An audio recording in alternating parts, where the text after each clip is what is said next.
Magandang araw mga kaibigan.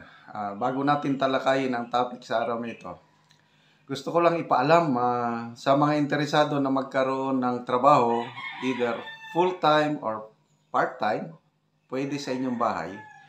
Ito po isang income opportunity na magkatrabaho kayo. Panoorin nyo ang short video na ito, mag-register kayo online sa QR code na may pakita.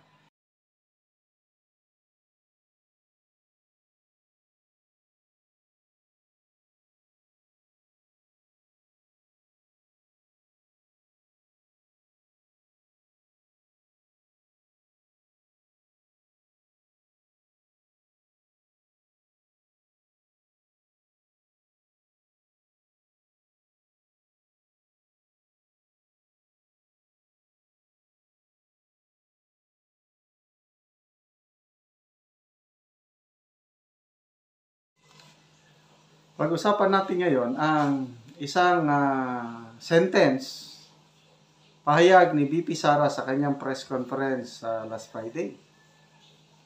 Sabi niya, may plano ang Diyos. Bakit nangyayari ito? Tumatak yon sa aking puso't isipan. Yun yung one of my favorite verse sa Bible, yung for all things work together for good to those who love God, to those who are called according to His purpose. So, dito nakita ko ang ni Bipinday Sara na siya. God-centered siya. Yung nangyayari sa buhay niya is inire-relate niya palagi sa kalooban ng Diyos. Okay? So, ongoing ang live streaming ng Third Floor Studio. Palagi akong nanonood. Salamat, Yusek Marlon and Yusek Pamila. Title ng kanilang kwan is God Save the Queen, BP Sara Duterte. Ito, napag-usapan din nila itong tungkol sa plano ng Diyos, bakit nangyayari ito sa buhay ni Bipinday Sara. Okay, parinig ko lang sandali yung kanilang discussion tungkol nito. Then mamaya, dadagdagan ko ng reaksyon. Maganda sa kanya, hindi niya direktang masabi na nagsisisi siya, na naging ka-ticket siya ng isang Marcos Jr. Pero malaman yung sinabi niya, na may plano ang nasa itaas, kaya nangyayari ito. Oo, kasi pala tinanong din siya if she regrets being with and supporting, running with Marcos Jr. Ang sinagot niya actually parang, this needs another sit down. Parang gano'n, tapos sinabi niya, may plano ang Diyos. Yes, tama. Ikaw, sa tingin mo, kasi dati na rin natin tinatanong yan sa mga sarili natin, kay Atty. Vic tinanong din natin. Kaya ngayon si VP Sara ang natatanong. Not everyone will say na yes, nagsisi tayo. However, ang pinakamagandang mga nasasagot nila is, hindi naman tayo ang nagkamali. Marlon, yung mga tumulong, hindi naman tayo ang nagkamali. Yung mga bumoto, hindi naman tayo ang nagkamali. Ang nagkamali yung taong iniluklok natin, dahil unang-una pa lang pala, sa plano nila, ay manloko na. Hindi natin nakita yun. Tama. And ang ganda ng sinabi niya, no? Sabi ni VP Sara, kasalanan ko ba na hindi siya marunong magpaka-presidente? Diba? Ang lalim na. Ang yun kung sampal yun, Marlon, ng isang babae, naglatay ang pisngi nung sinampal. Sa totoo lang, maglalatay talaga. Para nga yung magkasawang sampal with matching popya. Yung pagbada, yung pag-fiesta. Di ba yung Fernando po yung pinapopya? Si yun? Si Max Alvarado. Max Alvarado. Yun yung at saka talagang tama ang isang PRRD na isang weak leader ang isang Marcos Jr.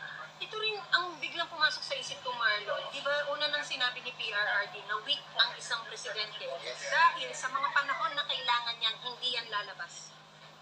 Hindi lumalabas, hindi nagsasalita, hindi ina-address ang mga issues. Ilang araw ng baha, mga siguro after a week pa lang lilipad, aerial inspection pa ang gagawin. Sumuong man sa baha. Motorcade pa. Correct, motorcade pa. Na Oo. nagpipiling artista ang lolo mo. Correct, Nakakaano, correct. parang lalo mong binibigyan ng iisipin ang mga taong sumuporta sa'yo na hindi ka na muling suportahan kung sino man ang i-endorse. Alam mo, mabigat pa rito pa. Kailan ba tayo may kausap, no? Ang sabi, talaga daw nagpapatakbo na ngayon ng palasyo ng Malacanang. Yung babae. Grabe. No? Grabe yun. At dun sa babaeng yun, kailangan ang loyalty mo nasa kanya. Nasa kanya. Wala sa loyalty ng isang Marcos Jr. Pwede ba natin ikwento yun? Pwede Na- ikwento, ano huwag mo na naman? sabihin, sino yung nagkwento. Ah, Di ba? Oo.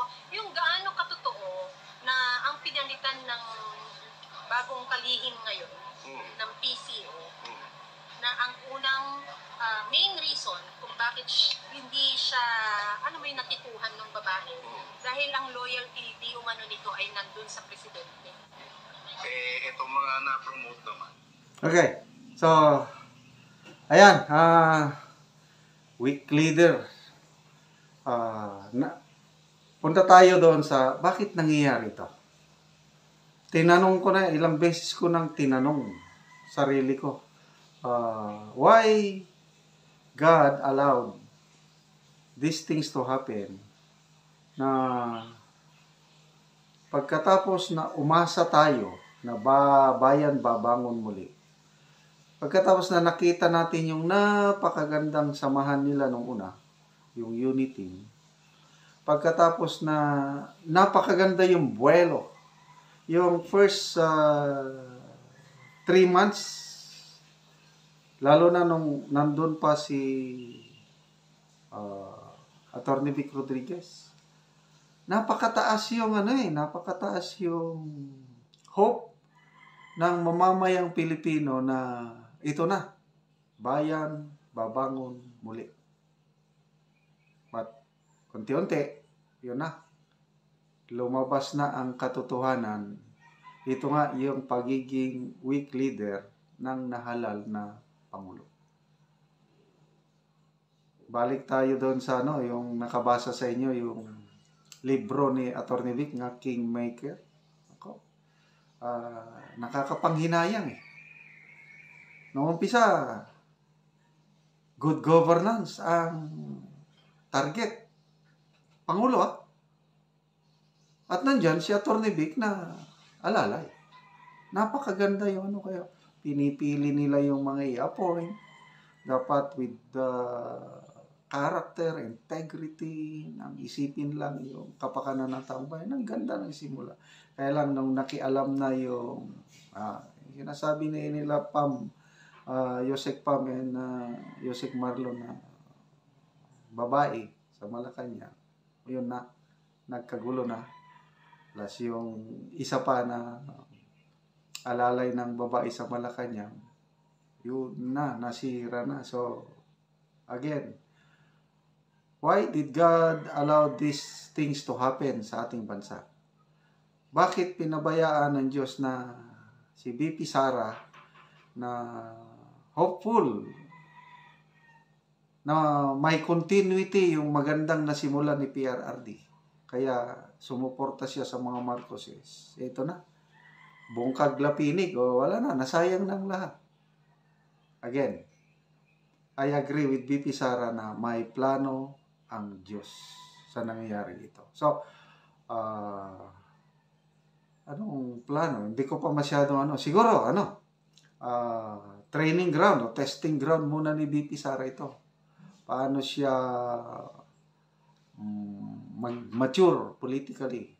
Paano niya i-handle yung mga ganitong sitwasyon. But in the end, pag nalampasan niya ito, VP Sara will emerge stronger. VP Sara will emerge victorious pag nalampasan niya itong mga pagsubok. So, sa atin mga kaibigan, lahat tayo dumadaan sa ganitong pagsubok. Huwag po tayo mawala ng pag-asa. God is in control. Umasa tayo sa Diyos. Exodus 14:14. May verse din ganyan na the Lord will fight for you You need only to stand still or be silent. The battle is not yours, but God's battle. So ito, alam ko, mahal ng Diyos ang Pilipinas. It's the only Christian country in Asia. At alam niya, alam ko, hindi niya pababayaan ang ating bansa. God save the Philippines. God save the Queen, BP Inday Sara.